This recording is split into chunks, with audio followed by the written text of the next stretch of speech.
저는 이번 겨울에 크리스마스 메시지를 2번에 걸쳐서 나누겠다 이렇게 말씀을 드렸습니다. 그래서 해가 지났지만 오늘 여러분들과 함께 나눌 말씀의 제목은 크리스마스 메시지 2번째, 참 인간이신 예수.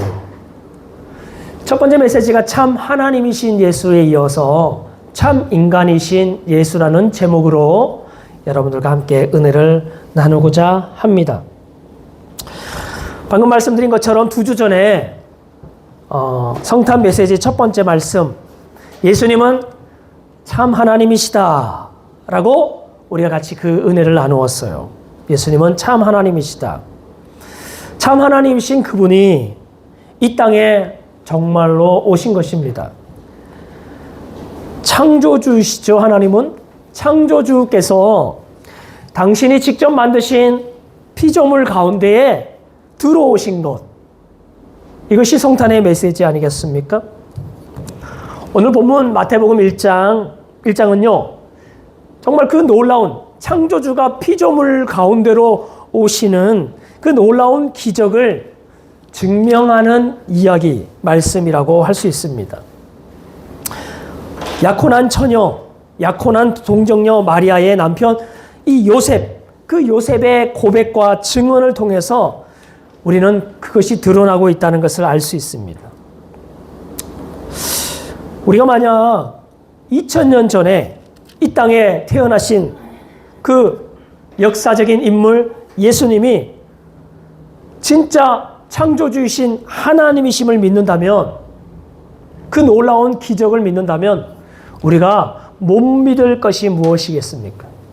아니, 하나님이 나를 위해서 진짜 인간이 되셨다는 것을 믿는다면 우리가 우리를 향한 하나님의 사랑을 의심하거나 부족하다고 할 이유가 도대체 어디에 있겠습니까?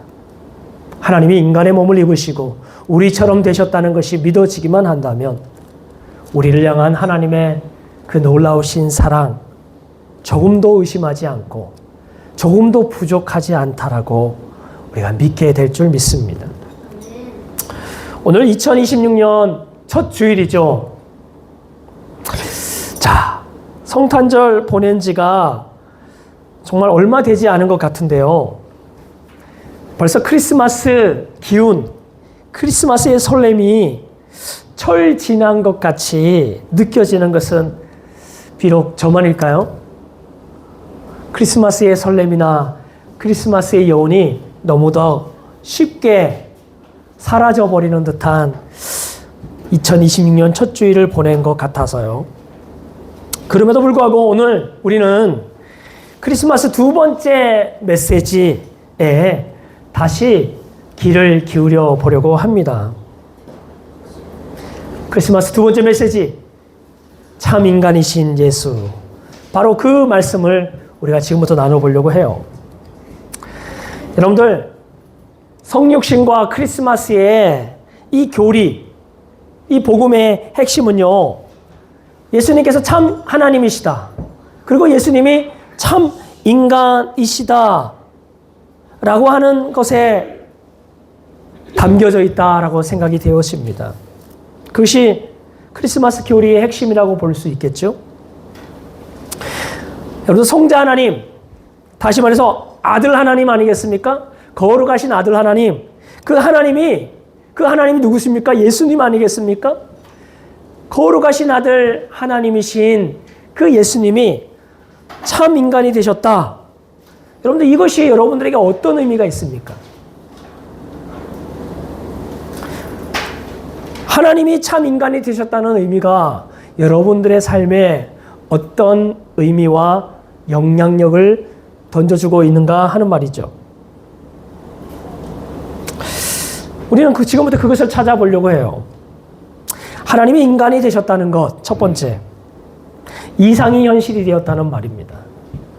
그리고 절대가 특수하게 되었다 하는 뜻입니다. 좀 말이 어렵죠? 다시 말해서 이것입니다. 하늘의 것이 땅의 것이 되었다 하는 말과 같습니다. 하나님이 인간이 되셨다는 말은 하늘에 속해 있던 것이 땅에 속한 것이 되었다 하는 말과 같은 것이죠. 우리는 신앙생활을 합니다. 우리가 생각하는 신앙, 신앙의 대상, 신앙의 영역은요, 어쩌면 여전히 이상적인 것이나 추상적인 것에 머물러 있을 수 있어요. 아니면 어쩌면 그냥 하나의 딱딱한 변치 않는 절대 이론, 그런 것에 우리의 신앙을 거기에다 두고 있는지도 모르겠습니다. 뭔가 움직이고 특별하고 하나님께서 새롭게 만들어가는 그러한 영역이 아니라 마치 책에 기록되어 있는 딱딱한 이론같이 우리는 신앙을 그렇게 신앙생활하고 있는지도 모르겠어요.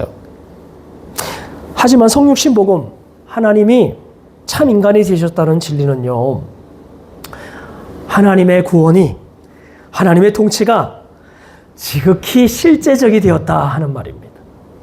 지극히 특별하게 되었다, 특수하게 되었다 하는 말입니다. 여러분들, 우리 주기도문에 우리가 하나님 나라의 특징을 우리가 찾아볼 수 있어요. 하나님 나라가 임하옵시고 라고 우리가 그렇게 기도하면서 바로 이어서 뭐라고 합니까? 하나님의 뜻이 하늘에서 이루어진 것 같이 땅에서도 이루어지리이다 라고 고백합니다. 나라가 임할 때에 어떤 일이 일어나는 겁니까? 하늘에 있는 하나님의 계획과 하나님의 통치가 이제 땅에서도 이루어지게 될 것입니다 라고 우리 주님이 우리에게 그렇게 기도하라고 말하였거든요. 다시 말해서 하나님의 통치와 하나님의 구원은 절대 하늘에만 머물러 있는 것이 아닙니다. 추상적이거나 이상적인 것에만 머물러 있는 것이 아니라 지극히 현실적이고 실제적인 것에 이루어지게 되어 있다 하는 말이죠. 지난번 설교 때 제가 언급한 것 같은데요. 하나님은 영이시죠, 그죠? 보이지 않는 영이십니다. 근데 신기하게도 그 영이신 하나님이 창조하는 세상은 보입니까? 보이지 않습니까? 보여요. 보이기만 합니까? 들려요. 들리기만 합니까? 만져지죠. 느껴지죠. 체감이 되어지죠. 여러분들, 영이신 하나님이 창조한 세상은요, 너무나 실제적이어서 눈에도 보이고 귀로도 들리며 손으로 만져지는 것, 그것이 하나님의 작품 세상 아니겠습니까? 그렇다면 하나님의 지금 여기서, 다시 말해서 here and now, 지금 여기서의 하나님의 구원과 통치는 여러분들 실제적인 것이죠. 그래서 우리는 하나님 나라를 경험하게 되는 것입니다. 하나님은 더 이상 보이지 아니하시는 영으로 계시지 않고 우리가 만질 수 있고 볼 수 있고 들을 수 있는 육신을 입고 우리와 똑같은 모습으로 오셨다 하는 말입니다. 신자들은 그러므로 어떤 특권을 누리게 됩니까? 현재 이 땅 가운데 임하는 하나님의 나라를 경험할 수가 있게 되는 거예요. 경험한 사람은요, 어떤 사건을 경험한 사람을 우리는 뭐라고 말합니까? 증인이라고 말합니다. 그 사람이 들었거나 보았거나 만졌기 때문에 그 사람은 그 사실에 대해서, 그 역사에 대해서 증거할 수 있는 것이죠. 여러분들, 교회 안에서요, 하나님, 살아계신 하나님을 경험한 것을 말하는 것을 우리가 뭐라고 말합니까? 그래서 우리는 간증이라고 말하는 거예요. 예배 가운데에, 그리고 기도회 가운데에, 소그룹 모임 가운데 내가 지난 한 주간 동안 살아계신 하나님, 보이는 하나님, 말씀하시는 하나님, 내가 경험하고 만져진 하나님을 고백해 가는 것, 이것이 신자들의 특권이고 신자들이 하는 증거요, 간증인 줄 믿습니다. 뿐만 아니라요, 그 하나님, 육신을 입고 이 땅에 오셨다는 그 하나님 말이죠. 그 하나님은 어떤 의미가 있는 겁니까? 우리 한 사람 한 사람을 향한 하나님의 계획과 인도하심이 정말로 그냥 하나의 원리적인 것이 아니라 이론적인 것이 아니라 개별적이고도 독특하고도 특별하다 하는 말입니다. 여러분들 이런 이야기 들어보셨나요? 세상에 나와 똑같은 얼굴과 체형과 DNA를 가진 사람은 단 한 사람도 없다. 없다. 세상에 아무리 쌍둥이라고 할지라도 뭔가 하나는 다 달라는 거예요. 혈액형이 다르든지 그 사람이 가지고 있는 뭔가 가지고 있는 체형이나 발톱 하나도 다 다른 거예요. 눈썹 하나도 다 다른 거예요. 맞습니다. 여러분들 하나님이 만드신 인간은요, 이렇게 그 수많은 인간 중에 똑같은 사람 하나 없도록 하나님 하시는 일은 정말이지 천편일률적이지가 않는 거예요. 그래서 하나님은 굉장히 그 하시는 일이 하나하나의 특별한 뜻과 계획을 담아내고 있습니다. 우리는 공장에서 찍어내는 똑같은 제품이 아니라 장인의 의도와 세심한 손길이, 호흡이 담겨 있는, 그래서 작품이다 라고 말하고 있는 것이죠. 하나님의 뜻이 이 땅에서, 그리고 우리 한 사람 한 사람 안에서 하나님의 뜻이 우리의 인생 가운데서 펼쳐지고 실제적으로 이루어지는 그것은 정말 너무나 독특하고 너무나 특별하다 하고 말할 수 있겠습니다. 여러분들, 두 번째요. 하나님의 인간이 되셨다는 말.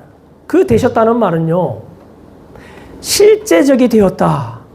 아주 독특하게 되었다. 하나님이 하늘의 뜻이 땅에서도 이루어졌다 하는 말을 이어서 두 번째로는요, 하나님이 고난을 당하셨고 예수님이 고난을 이겨내셨다라는 말입니다.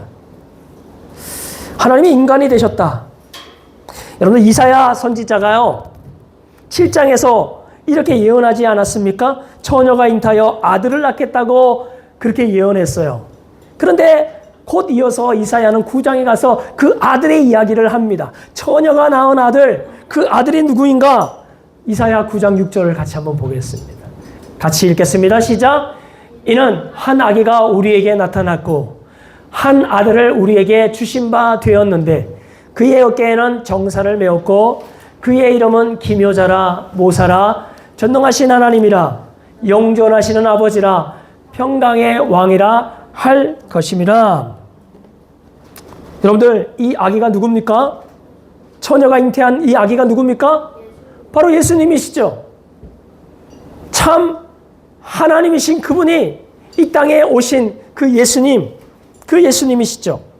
근데 그 예수님에 대해서 오늘 이사야 선지자가 하나님께로부터 영감을 받아서 그분에 대한 여러 가지 이름을 붙였는데 그 중에 여러분들 보시기에 뭐가 있습니까?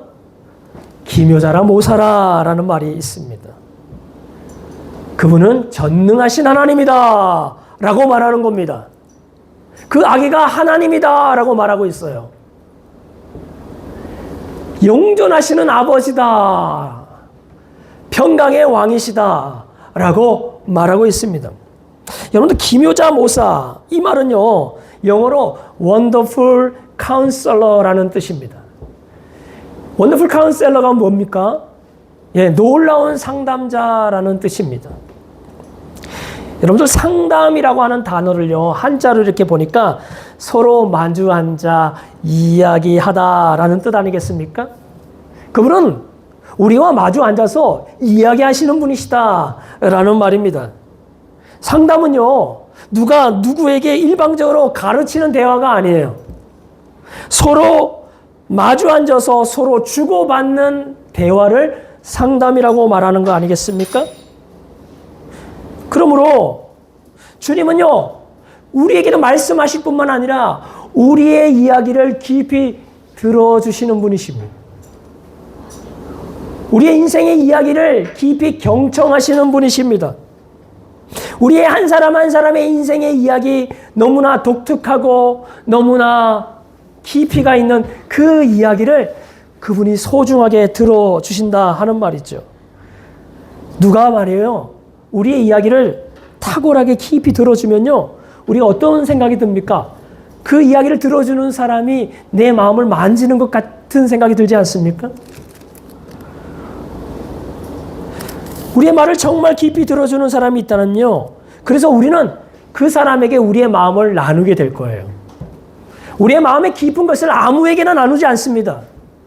정말 그 사람이 나의 아프고 고통스러운 인생의 이야기를 깊이 들어줄 수 있는가를 먼저 보게 되겠죠. 그럴 때 우리는 우리의 있는 깊은 인생의 이야기를 그 사람에게 나눌 수 있게 되는 것이죠. 히브리서 기자가 이렇게 선포합니다. 히브리서 2장 17절 18절에요. 같이 한번 읽어볼까요? 시작. 그러므로 그가 범사의 형제들과 같이 되심이 마땅하도다. 이는 하나님의 일에 자비하고 신실한 대제사장이 되어 백성의 죄를 속량하려 하심이라. 그가 시험을 받아 고난을 당하셨은즉 시험 받는 자들을 능히 도우실 수 있느니라. 이렇게 말씀. 오늘 이 히브리서 기자가 말하는 그가 누굽니까? 바로 예수 그리스도 아니십니까? 우리의 영원한 대제사장 되시는 예수 그리스도를 말하면서 그가 어떤 분이신가? 형제들과 같이 되셨다라고 말해주고 있어요. 우리와 같이 우리를 형제처럼 여기는 참 인간이 되셨다 하는 말 아니겠습니까? 죄 아래에 사는 인생들의 그 고난과 그 아픔을 그분이 그 자리에 내려가셔서 형제들과 되셔서 그 인생들의 자리에 온전히 오셨다 하는 말입니다. 그가 시험을 받아서 고난을 당하셨은즉 그가 시련과 시험을 형제들과 똑같이 받고 고난을 당하셨으므로 시험을 받는 자, 시련과 시험을 당하는 자들을 능히 도우실 수 있다라고 히브리서 기자가 그렇게 말하고 있어요. 주님이 어떤 고난을 당하셨습니까? 어떤 시련을 겪으셨습니까? 우리가 잠시만 보더라도요. 겟세마네 동산에서 예수님이 기도했어요. 하나님, 제 기도 좀 들어주세요. 저 내일 십자가 지는 거 너무너무 떨립니다. 너무너무 두렵습니다. 그러니 이 십자가의 잔을 제게 거두어주시고 다른 방법으로 어떻게 안 되겠습니까? 라고 예수님이 기도했지만 예수님이 기도하는 중에 하나님의 응답을 듣지 못했어요. 그래, 그렇게 해도 된다라고 하는 응답을 못하셨어요. 다시 말해서 그 기도가 하나님으로부터 거절당하셨어요. 예수님이요, 그 다음날 십자가에 또 올라가셨어요. 십자가에 올라가시고 나니까 하늘의 해가 깜깜해지고 하나님의 얼굴이 그 저주받은 십자가에 달린 예수 그리스도께로부터 하나님의 얼굴이 돌아섬을 당하면서 그때 그 예수 그리스도가 절규했던 외침이 뭡니까? 나의 하나님, 나의 하나님, 어찌하여 나를 버리시나이까? 예수님이 이 땅에 오셔서 그가 받는 시련은 거절당함과 버리심을 당하는 것이었어요. 그것도 누구에게? 가장 사랑하는 대상이신 아버지에게, 아빠에게 버림을 당하는 고통을 겪는 것입니다. 지나가는 사람들에게 여러분들 거절당하는 것은 별로 상처가 되지 않지만 내가 그토록 세상에 둘도 없이 믿었고 나를 사랑하신다고 하는 부모로부터, 아버지로부터, 엄마로부터 거절당하고 버림을 당하는 거절당하는 것만큼 고통스러운 일은 없을 거라고 생각합니다. 이렇게 예수님은요, 하나님으로부터 3년 동안 함께 동고동락했던 제자들로부터 배반을 당하시고 혼자 외롭게 십자가를 지고 가시는 그 외롭고 빈궁해지심에 처하였으며 죽음에 직면하게 되셨으며 버려지심을 당하시는 일들을 당하신 거 아니겠습니까? 하나님이 인간의 몸을 입지 않고서는 그런 일을 당할 일이 없을 텐데 참 인간이 되셔서 그의 형제들과 같이 되셔가지고 우리가 겪는 버려짐과 우리가 겪는 거절당하심과 배반당하심과 죽음에 직면하심을 그분이 몸소 당하신 것이죠. 그 하나님은요, 우리가 지금까지 지나온 그 어떤 자리를 그 어떤 어둠의 자리를 친히 지나오신 분이시다라고 말하는 것입니다. 우리는 원치 않지만요, 때로는 우리의 인생에 나쁜 일이 벌어지게 됩니다. 우리가 기대하지 않았던 아주 고약하고 나쁜 일을 갑작스럽게 맞닥뜨릴 때가 있어요. 그러다 보면 심하게 고생을 겪습니다. 그때가 되면요, 여러 가지도 힘들지만 가장 힘든 것은요, 이런 고통을 당하는 나만 혼자 버려진 것 같아서 그 외로움은 이루 말할 수가 없습니다. 누가 나의 이 자리를 알까? 나의 이 두려움과 절망을 누가 함께 있어 주겠는가 하는 외로운 말이죠. 사실 주변 사람들의 위로와 격려가 없는 게 아닙니다. 어려운 일 당하면 주변 사람들이 막 카톡을 보내요. 어떡해요? 기도할게요. 그 많은 문자와 위로의 말들이요, 그 자리에 서 있는 사람에게는 아무런 도움이 되지 않습니다. 그런데 그렇게 살다가 보니까 어느 날 자기랑 너무나 비슷한 사람을 만나게 돼요. 비슷한 무게의, 똑같은 무게의 어려움과 고생을 겪은 사람을 만나면요, 우리가 그제서야 눈이 살짝 돌아갑니다. 그제서야 마음을 그 사람에게 조금씩 쏟아 놓게 되죠. 그리고 이제 그 사람의 한마디 한마디가 들리게 되는 것이죠. 그들의 한마디의 위로가 이제 나에게 위로로 느껴지기 시작하는 것이죠. 재정적으로 큰 어려움을 겪은 사람이 주변에 있습니다. 교회를 개척했는데 오랜 실패를 겪은 사람들도 우리 주변에 있습니다. 자녀를 키우다가 큰 낭패를 겪고 큰 고통을 겪은 사람들을 우리가 만나게 됩니다. 갑작스럽게 중병에 걸려서 삶의 큰 위기를 겪은 사람을 우리가 주변에 만나게 됩니다. 근데 신기하죠? 그 사람들이 우리에게 위로가 되죠. 그 사람에게 있는 뭔가가 우리에게 깊은 위로를 줄 때가 있습니다. 오늘 예수님이 이렇게 되신 것입니다.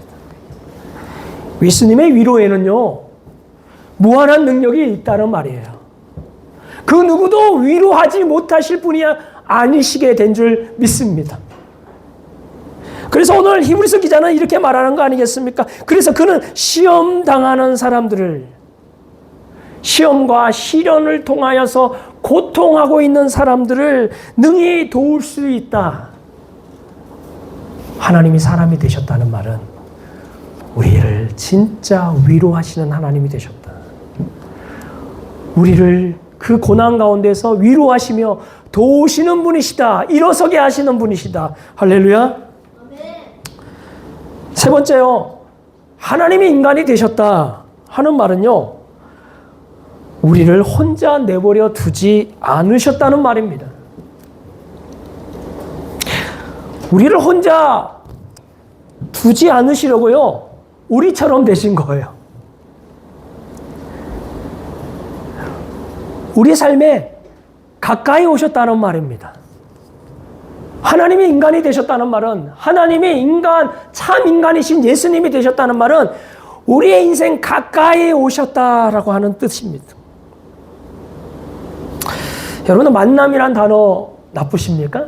만남이란 단어는 우리로 하여금 때로는요, 설레게도 하고 희망을 갖게도 하고 그리고 소망을 주기도 합니다. 왜 그럴까요? 사실 저를 포함한 많은 사람들은요, 외로움이 있기 때문에 그렇습니다. 외로워하기 때문에 그렇죠. 우리가 사실 무인도에 사는 것도 아닌데 왜 외롭습니까? 왜냐면요, 그들은 진정한 만남을 아직까지 발견하지 못했기 때문에 그래요. 이 뜻, 모든 사람들은요, 진정한 만남을 원해요. 그 외로움을 해결할 수 있는 진정한 만남 말이죠. 인생은 만남의 연속이 아닌가라는 생각이 듭니다. 제일 먼저 태어나자마자 누구랑 만나요? 엄마랑 만나죠. 내 발 앞에 있는, 난 분간도 안 되는데 뭔가가 형체가 있는 그 한 대상, 엄마 아니겠습니까? 그러다가 조금씩 옆에 있는 한 사람을 만났는데 조금 더 커요, 키가. 목소리도 굵어요. 아빠도 만나죠. 그리고 또 보다 보니까 나보다 조금 더 큰 아장아장 기어다니는 형도 만나게 되는 것입니다. 가족과의 만남이죠. 그러다가 유치원을 가보니까 친구들도 있네. 친구들도 만나죠. 그렇게 친구들하고 중고등학교까지 열심히 있다가 그 다음부터는 이성에 관심이 있으면서 누구를 만나게 됩니까? 평생 배우자를 만나게 되는 것이죠. 여러분들, 이렇게 우리는 계속 만남을 이어가면서 인생을 살아가고 있어요. 많은 사람들이요, 자기의 인생에 있어서 가장 중요한 만남으로 누구의 만남을 생각할까요? 네, 가족과의 만남은 뭐 주어진 거니까 내가 선택하는 만남이라고 한다면 배우자와의 만남 아니겠습니까? 남편과의 만남, 아내와의 만남 아니겠습니까? 결혼을 생각합니다. 평생 배우자와의 만남, 이것을 우리는 사람들이 많이 중요하게 생각해요. 그런데 이렇게 소중하면서 중요하게 생각했던 이 만남 말이죠. 이 만남에 대해서 많은 사람들이 얼마 가지 않아서 깊이 실망하게 되죠. 우리나라가 이혼율이 세계 1, 2위를 다투고 있잖아요. 1위를 다투고 있잖아요. 무슨 의미입니까? 진정한 만남을 그토록 갈구해서 한 사람, 나의 영원한 평생의 배우자 선택을 했는데, 근데 알고 보니까 내가 생각했던 그 만남하고는 너무나 차이가 나는 거예요. 우리는 사람들을 그렇게 말할 때 뭐라고 말합니까? 성격이 안 맞았어요. 이렇게 얘기를 하죠. 내가 생각했던 그 만남이 아니더라고요. 라고 생각하는 겁니다. 진정한 만남을 찾고자 하지만 진정한 만남을 갖지 못하는 사람들의 고통이 이 땅 가운데, 특별히 이 한국 땅 가운데 너무나 많은 것을 볼 수 있게 됩니다. 여러분, 우리는 여전히 보다 깊고 온전하며 진실한 만남을 고대하며 살아가고 있는 것 같습니다. 그런데 부모나 가족, 배우자는요, 우리 안에 있는 그 깊은 만남에 대한 갈망을 채울 만한 그 진정한 만남이 되지 못하는 것이죠. 그냥 하나의 그림자 정도인 것 같습니다. 비슷한 그림 정도인 것 같습니다. 부모가 있어도, 자식이 있어도, 심지어는 내 옆에 배우자가 있어도 진정한 만남을 향한 우리의 갈증이 해결되지 않는 것을 경험하게 되는 것이죠. 여러분들, 예수님과 함께 있다는 말은요, 예수님과 함께 있다는 말은 우리가 예수님의 임재 안에 있다 하는 말이에요. 제가 아까 말했잖아요. 하나님이 인간이 되셨다는 말은 우리를 혼자 내버려 두지 않기 위해서 우리처럼 되셨다 하는 말 아니겠습니까? 다시 말해서 우리와 함께 계시려고, 우리를 만나 주시려고 주님께서 이 땅에 오신 겁니다. 예수님과 함께 있다는 말은요, 예수님의 안에서 우리는 그분과 이제 진정한 만남을 갖기 시작하는 것입니다. 그분을 통하여서 우리는 듣게 될 것이며 그분의 위로를 받게 될 것입니다. 왜냐하면요, 그분은 우리의 고통과 우리의 슬픔과 우리의 존재를 깊이 아시는 분이기 때문에 그래요. 그렇기 때문에 위로를 받는 것이죠. 바로 함께 계시는 그 예수님이 우리의 영원한 기쁨이 되시고 위로가 되신다 하는 말이에요. 그러므로 오늘 하나님이 인간의 몸을 입고 이 땅에 오셨다 하는 말은 그 하나님이 우리와 진정한 관계를 맺고자 오신 것이다. 우리를 진짜 만나려고 오신 것이다. 라고 하는 의미가 있습니다. 자, 우리는 여기서 이제 좀 정리를 해보려고 해요. 참 인간이신 예수님, 그분은요, 실제 아시는 하나님이십니다.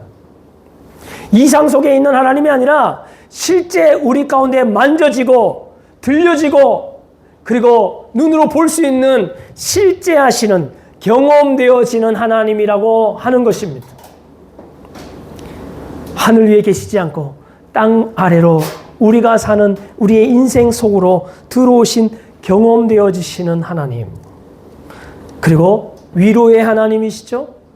우리의 아픔과 우리의 슬픔을 그분이 아시기에 우리를 상담하시고 우리를 깊이 들어주시는 하나님. 그리고 마침내 만나주시는 하나님. 이것이 성탄의 메시지의 참 인간이신 예수님, 참 인간이신 아들 하나님이라는 주제에 담겨져 있죠. 여러분들 근데 우리가 누군가 진정으로 인격적인 관계를 맺을 때 있잖아요. 쌍방 간의 노력이 필요한 거 아십니까? 한 사람이 인격적인 관계를 맺으려고 하지만 반대편에 있는 사람은 그 사람을 하나의 조건으로 여기고 그리고 도구처럼 여겨서 그 사람을 관계에 맺으려면 이 사람 두 사람의 관계는 진정한 인격적인 관계가 안 돼요. 아무리 한 사람이 노력하여도, 그죠? 그러므로 진정한 인격적인 관계는요, 쌍방 간의 노력이 있습니다. 하나님이 우리를 향하여서 진정으로 인격적인 관계를 맺으려고 하는데 문제는 뭐냐면 우리가 마음의 문을 열지 않으면 그 관계는 온전한 관계가 될 수 없다라는 말입니다. 하나님의 우리와 친밀한 관계, 진정한 만남을 위해서 우리에게 주신 선물이 몇 가지가 있죠. 그것이 무엇인지 아십니까? 그것은 성경이에요. 성경과 예배와 성도의 모임이라 할 수 있겠습니다. 그러므로 우리 쪽에서 해야 될 노력이 하나가 필요한 거죠. 하나님이 우리를 진정으로 만나시기 위해서 우리의 가운데에 주신 선물, 그 성경에 대해서 우리가 성경을 읽고 이해하고 큐티, 묵상하는 겁니다. 하나님이 주신 선물인 이 성경을 통하여서 우리는 진정한 만남을 얻게 될 것입니다. 오고 오는 모든 많은 진실한 신자들은 오늘 이 성경을 통하여서 하나님을 인격적으로 만났어요. 보지 않고 믿는 믿음이 복되도다 하신, 도마에게 하신 하나님의 말씀처럼 말이죠. 보지 않았는데 성경의 말씀을 통하여 하나님을 보게 된 것이죠. 예수님을 만지게 된 것이죠. 그래서 예수님의 증인이 되어진 것입니다. 모든 성경은요, 하나님의 감동으로 되어진 것입니다. 성령으로 인하여서 하나님의 감동으로 되어진 것으로 우리를 때로는 교훈도 하시고 육성이신 그 예수님의 음성처럼 말이죠. 책망도 하시고 바르게도 하시고 또 우리를 이끌어 가시며 의로 교육하게도 하시는 것입니다. 모든 성경은 그런 것입니다. 더불어요, 성경뿐만 아니라요, 오늘 예배가 그렇습니다. 예배를 통하여서 우리는 하나님과 진정한 만남 가운데 나아가는 줄 믿습니다. 이 예배를 통하여서 우리는 하나님을 만나게 될 뿐만 아니라 그 예배 가운데 기도를 통하여서 진정으로 나아가는 것이죠. 여러분들 기도가요, 일방적인 통보, 하나님 이거 주세요 저거 주세요가 아니라 아까 말했듯이 상담하듯이 말이죠. 마주 앉아서 대화하듯이 말이죠. 그분 앞에 섰을 때에 그분이 성경의 말씀을 통해서 나에게 말씀하시는 것이 들리기 시작하고 그 말씀이 나에게 주시는 음성으로, 특별한 음성으로 들리기 시작하면서 내가 거기에 반응하기 시작하는, 고백하기 시작하는, 결단하기 시작하는 그러한 기도가 일어나게 되는 줄 믿습니다. 여러분들 세례는 또 어떻습니까? 세례와 성찬이 있습니다. 세례와 성찬을 통해서 주님은 우리와 소통하기를 원하세요. 세례는 뭡니까? 여러분 침례 아닙니까? 침례가 한 사람이 그리스도와 함께 십자가 못 박혀 죽고 다시 사는 거예요. 그리스도와 연합하여 죽고 사는 것입니다. 우리가 세례를 통하여서 우리가 누구인지를 알게 되는 것이죠. 예수님이 누구이신지를 알게 되는 것입니다. 우리가 세례식을 보면서, 침례식을 보면서 우리 안에 예수님이 누구이신지를 경험해 가는 것이죠. 성찬을 먹고 떡을 떼며 그의 잔을 먹고 마실 때에 우리 안에 그분을 경험하게 되는 것임을 믿습니다. 이것이 우리 쪽에서의 노력이에요. 그럴 때 우리는 육신을 입고 이 땅에 오셔서 우리를 진짜 홀로 내버려 두지 않고 우리를 만나 주시려고 하는 그 주님의 인격적인 관계 가운데로 나아가게 될 줄 믿습니다. 그런데 오늘 제가 설교를 마치면서 마지막 한 가지 더 우리들에게 필요한 한 가지 노력을 이야기하면서 설교를 좀 마치려고 해요. 그래서 오늘 본문에서 특별히 얘기하고 있는 것인데요. 오늘 본문에는 요셉이 등장하죠. 이 요셉이 등장하는 본문에서는요, 이 요셉과 예수님과의 인격적인 관계를 위해서 이 요셉이 무엇을 감수하였는가? 그것이 무엇이냐면요, 그것은 다름 아니라 용기였습니다. 이 용기가 예수님과 우리와의 인격적인 깊은 관계 가운데로 우리를 이끌게 될 줄 믿습니다. 예수님과의 친밀한 관계에는요, 늘 용기가 필요해요. 그냥 지식적으로 동의하는 것으로 멈추지 말고 뭔가 행동하는 용기가, 순종하는 용기가, 실천하는 용기가 필요해요. 천사의 통보를 받은 요셉과 마리아. 이 통보는 요셉과 마리아에게 어떤 의미가 있었습니까?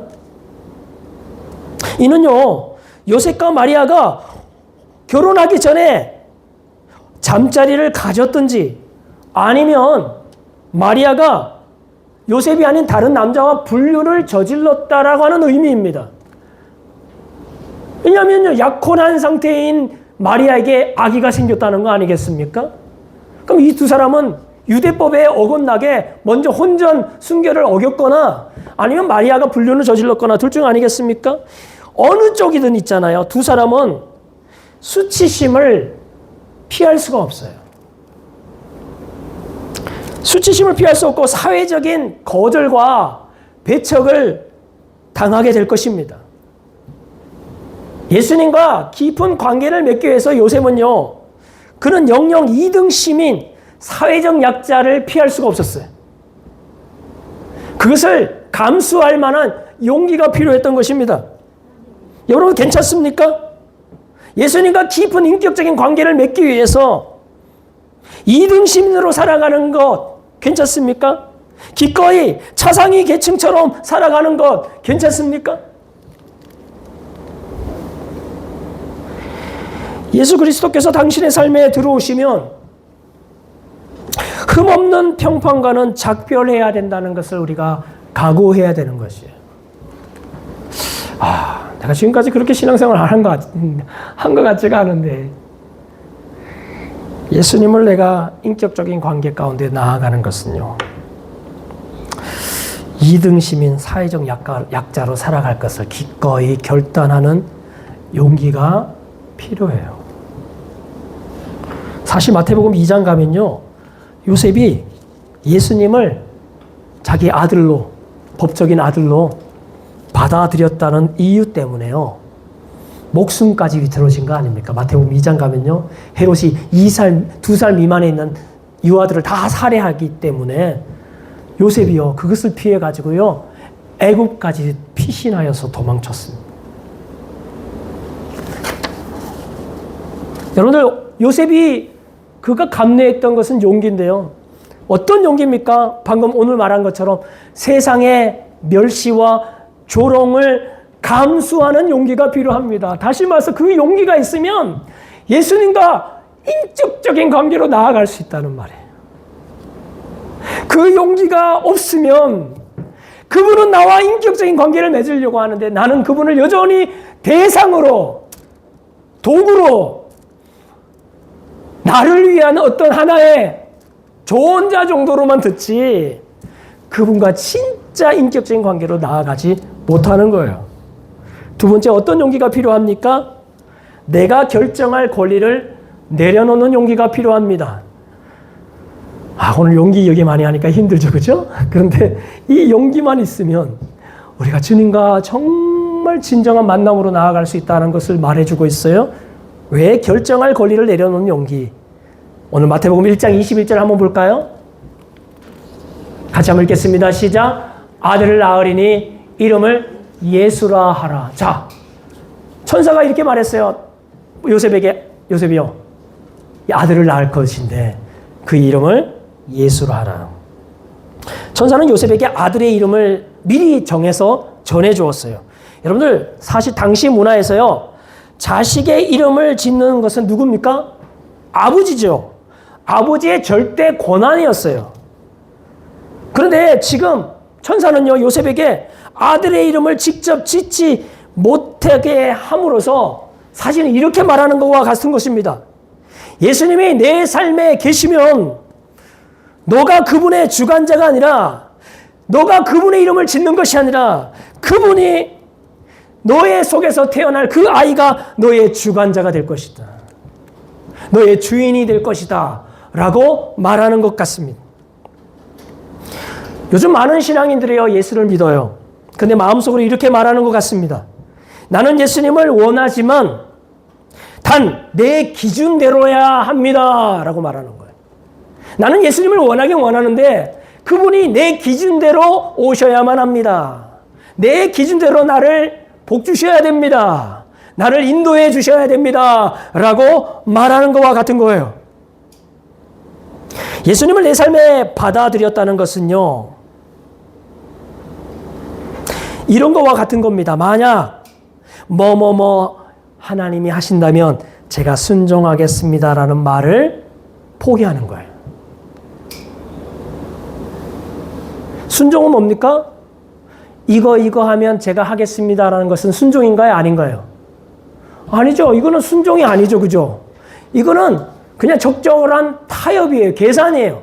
당신이 이거 해주면 내가 이거 하겠습니다. 순종하겠습니다. 이거는 순종이 아니에요. 순종은요, 하면 내가 순종하겠습니다라는 말을, 이제 그 권리를, 그 말할 수 있는 권리를 내가 버리겠다라는 말과 같은 것입니다.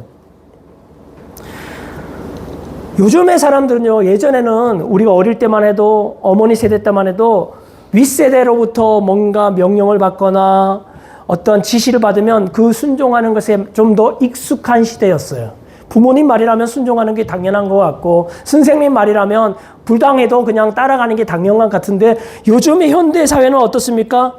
이렇게 말하는 것 같아요. 너 자신에게 충실하면 돼. 너의 생각대로 하면 돼. 누구 말 들을 거 없어. 라고 하는 이러한 뭔가 세상이 주는 이 거룩하고 신성한 법에 사람들이 다 취해 있는 거예요. 그런 의미에서 이 현대인들이 자율적으로 자기의 미래와 자기의 선택을 결정하는 권리를 버리려면요, 엄청난 용기가 필요해요. 엄청난 순종이 필요한 거예요. 참 신앙은요, 참 관계는요, 그분을 나의 조언자로 받아들이는 것이 아니라 나에게 좀 뭔가 도움이 되는 어떤 나의 도움이 되는 분으로, 돕는 분으로 받아들이는 것이 아니라 나의 주인으로 받아들이는 것이 참 신앙이죠. 참 믿음이죠. 내가 결정할 권리를 내려놓는 용기, 이게 필요하다라고 말하고 있어요. 오늘 본문은 요셉을 통해서. 마지막으로 내가 죄인임을 인정하는 용기가 필요한 거예요. 목사님, 우리 다 죄인 아닙니까? 나는 죄인입니다. 라고 말하죠. 마태복음 1장 21절 다시 한번 읽어보겠습니다. 시작. 아들을 낳으리니 이름을 예수로 하라. 이는 그가 자기 백성을 그들의 죄에서 구원할 자이심이니라. 여러분들, 보통 우리 사람들이 예수님이 우리 가운데 오신 이유를 이렇게 생각하는 겁니다. 능력과 사랑을 주시려고 오셨다라고 쉽게 생각할 수 있습니다. 그분이 오셔서 우리에게 능력을 주시고, 그리고 우리에게 부족한 사랑을 주시려고 오신 거다라고 말할지 모르겠습니다만, 그것이 틀린 말은 아니에요. 틀린 말은 아닌데, 그 전에 이 모든 것에 마치 토대와 같이 그분이 우리에게 주시는 것이 있습니다. 그것이 뭐냐면 다름이 아니라 용서입니다. 오늘 본문은 뭐라고 합니까? 예수님은 누구십니까? 그들의 죄에서 구원할 자이십니다. 이렇게. 그들의 죄에서 용서받고 구원받게 하실 자이심이라 그렇게 말하고 있습니다. 우리는요, 예수님이 우리를 용서하시는 분으로 믿지 않아요. 단지 예수님이 우리를 좀 달래주시고 사랑해주시고 뭔가 때로는 재정적으로나 어떤 면에서 좀 능력과 파워를 주시는 분으로 여기기가 쉽습니다. 여러분들, 우리가 그러다 보면요, 우리는 용서가 필요한 없는 죄인이 아니라고 스스로 위선과 행위로 자신을 포장하기가 쉽습니다. 나는 누구보다 더 열심히 살았어. 열심히 교회 다녔어. 나는 다른 사람보다 이런 이유 때문에 괜찮은 사람이야 라고 스스로를 포장하기 시작하는 것이죠. 그러나 오늘 성경은 우리에게 뭐라고 말합니까? 너가 죄인인 것을 인정하느냐? 너는 네 스스로가 정말 용서가 필요한 죄인인 것을 인정할 용기가 있느냐라고 말하는 것이죠. 여러분들, 우리가 진짜 죄인인 것을 제가 딱 여러분들 피할 수 없게 한 말씀 드리겠어요. 왜냐하면요, 율법을 어기는 것이 죄 아니겠습니까? 근데 율법은 뭐라고 말하고 있냐면요, 하나님을 마음과 목숨과 뜻을 다하여 사랑하고 내 이웃을 내 몸같이 사랑하라. 이게 율법이에요. 우리 중에 마음과 힘과 목숨과 뜻을 다하여 하나님을 사랑하고 그리고 내 이웃을 내 몸같이 사랑 다 하신 분이 있습니까? 오늘 이 말씀의 기준으로 볼 때 죄인과 의인이 나눠지는 거예요. 누구보다 조금 더 이웃을 사랑한 것이 아니라 이웃을 내 몸같이 사랑하는 이 기준에 죄인과 의인이 나눠지게 되고, 하나님을 조금 더 기쁘게 해드렸다는 것이 아니라 하나님을 마음과 목숨과 뜻을 다하여 목숨을 다하여 하나님을 사랑한 자가 의인이요 죄인으로 나누어지는 줄 믿습니다. 오늘 율법은 우리에게 이것을 말하는 거예요. 너는 그래서 의인이냐 죄인이냐? 오늘 그 율법 앞에 우리가 대답해야 될 것입니다. 뭐라고? 저는 죄인입니다. 저는 죄인입니다. 그러므로 이제는 우리가 어떤 용기가 필요하냐면요, 사람들이 나에게 아니면 내 스스로가 나에게 포장지로 포장해 놓았던 옛날을 버려야 되는 거예요. 나는 그래도 그럴듯한 나에게 내 스스로가 포장했던 나를 버리고 그리스도를 통하여서 새롭게 태어난 빚어진 새로운 피조물로 우리 자신을 고백하게 될 줄 믿습니다. 우리는 옛 나인 나를 회개하고 우리 주님 앞에 나아가는 것이죠. 예수님을 통해서 새롭게 진짜 내가 되어야 할 용기, 그런 용기 있으십니까? 내가 사람들이 평가하는 그 포장지로 내 스스로를 그동안 붙들었던 그 나를 버리고 예수님의 십자가 안에서 새롭게 되어진 나, 그것이 나라고 하는 것을 내가 붙들 만한 용기가 있으십니까? 그래서 나는 죄인이라는 것을 고백할 용기가 있으십니까? 세상의 멸시를 감수하고요, 나의 결정을 내려놓으며 내가 죄인임을 인정하는 그 용기, 여러분들, 이 용기, 도대체 이 용기는 어디서 옵니까? 그것은 다름이 아니라 그 용기를 내신 분을 보면 돼요. 여러분들, 그분이 왜 그 용기를 내셨습니까? 그분이 그 용기를 내신 이유는요, 다름 아닌 나를 사랑하시기 위해서 그 용기를 내신 이유밖에 없어요. 그분이 인간의 몸을 입으신 것은요, 굉장히 용기가 필요했습니다. 당신이 그분과 함께 있는데도 용기가 필요했지만 예수님이 당신과 함께 하기 위해서도 여전히 더 큰 용기가 필요했다는 것을 아십니까? 저는 이 말씀에 되게 깊이 와닿았어요. 아, 그렇구나.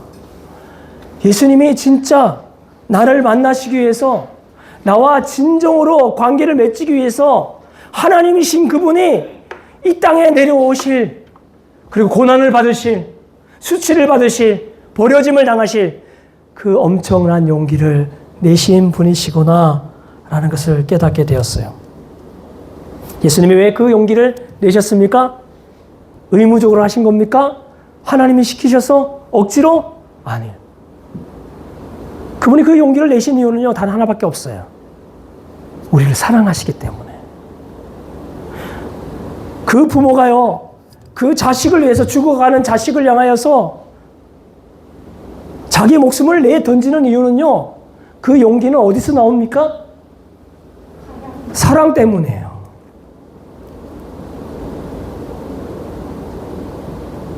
예수님이 이 큰 용기를 내신 이유는요, 우리를 사랑하셨기 때문에 용기를 내신 줄 믿습니다.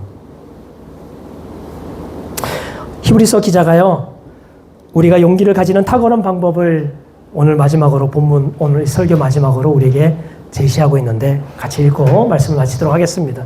시작. 믿음의 주요 또 온전케 하신 인 예수를 바라보자. 그는 그 앞에 있는 기쁨을 위하여 십자가를 참으사 부끄러움을 개의치 아니하시더니 하나님 보좌 우편에 앉으셨느니라. 우리를 위하여서요, 그 모든 일, 십자가를 참으시고 부끄러움을 개의치 아니하시는 그 인간 되신, 참 인간 되신 예수님을 바라보는 것, 그것이 우리의 믿음의 주요, 우리를 온전케 하시는 그 예수님을 만나는 일인 줄 믿습니다. 말씀을 깊이 묵상하고 예수님을 깊이 알아가는 것이 우리에게 믿음을 온전케 하시고 그 믿음이 주는 용기로 우리가 온전케 되어지는 유일한 길임을 믿으시기를 바랍니다. 그리하여서 우리가 드디어 그분을 사랑하게 되어서 우리도 용기를 가지고 그분을 우리의 삶의 주인으로, 중심으로 모시는 자가 되시기를 축복합니다. 그분은 당신과 함께 계시고 당신은 그분과 함께 영원히 살게 될 줄 믿습니다. 오늘 말씀 여기서 마치겠습니다.